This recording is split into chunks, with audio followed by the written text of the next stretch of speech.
The prongs slid in fast. Not deep enough to kill, just enough to make a point. I remember the sound before the pain, the faint scrape of metal against bone. My sister's smirk. My mother's laugh. My father's voice, flat and cold. "Don't bleed on her plate, it's worth more than you." I didn't cry, didn't flinch. I pulled the fork out slowly, set it down beside her plate, and wiped my shoulder with the hem of my shirt. Then I sat back, silent, watching. They thought they'd won because I didn't respond. They didn't understand. I was cataloging. Back then, I still believed family meant protection. Even when they mocked me, I thought there was love buried somewhere under the cruelty. I defended them to others, told myself they were just old-fashioned or rough around the edges. But cruelty that repeats becomes ritual, and ritual becomes identity. I was 16 when I stopped defending them. The shift was quiet, invisible, like a candle snuffed out in a windowless room. I started taking mental notes instead. Every insult, every laugh at my expense, every time my sister took what was mine and my parents backed her. I didn't know yet what I'd do with it, only that I would do something. The moment of clarity came 3 years later. It was my sister's engagement party, lavish, gold everywhere. The kind of event where people whispered "power couple" between sips of champagne. She'd landed a wealthy fiancé, a banker with a spotless reputation and an even cleaner record. At least, that's what he thought about her too. I was standing near the bar when I saw her, alone for a moment, checking her phone. The screen tilted just enough for me to catch a glimpse. A man's face, not her fiancé's. Messages below it, explicit. And suddenly the fork in my shoulder came back to me. My father's voice, my mother's laughter.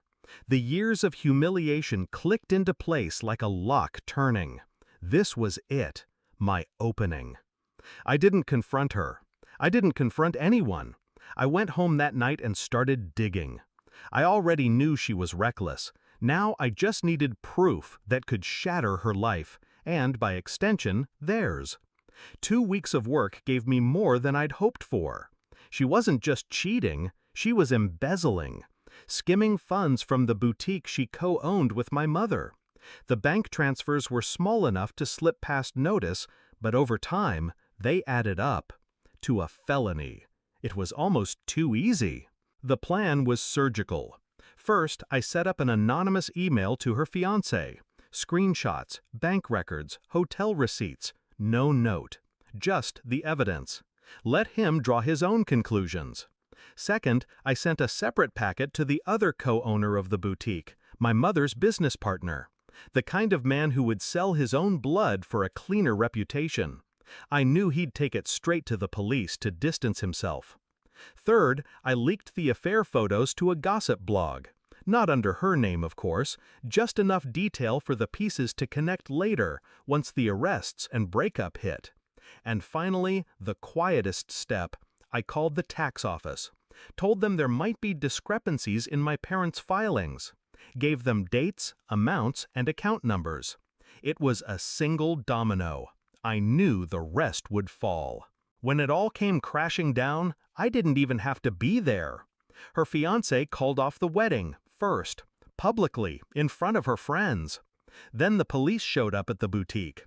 My mother screamed at the officers like they'd personally betrayed her. My father tried to smooth it over, but once the tax agents got involved, even he couldn't bluff his way out. By the end of the week, the business was frozen. By the end of the month, their assets were under investigation. Everything they'd built, gone. The climax came on a rainy Tuesday. I was in a cafe near the courthouse when they walked in. My parents, pale and tight-lipped, and my sister trailing behind them like a ghost. They didn't see me, but I saw them. And for the first time, I didn't feel small. I never told them it was me. I didn't need to. Revenge isn't about confession. It's about balance. They gave me years of humiliation, of being told I was worth less than a piece of cutlery. I gave them silence, patience, and ruin. And as I watched them disappear into the gray rain, I finally understood something. I didn't just take their money, I took their certainty. The belief that I was powerless. Now, they know better.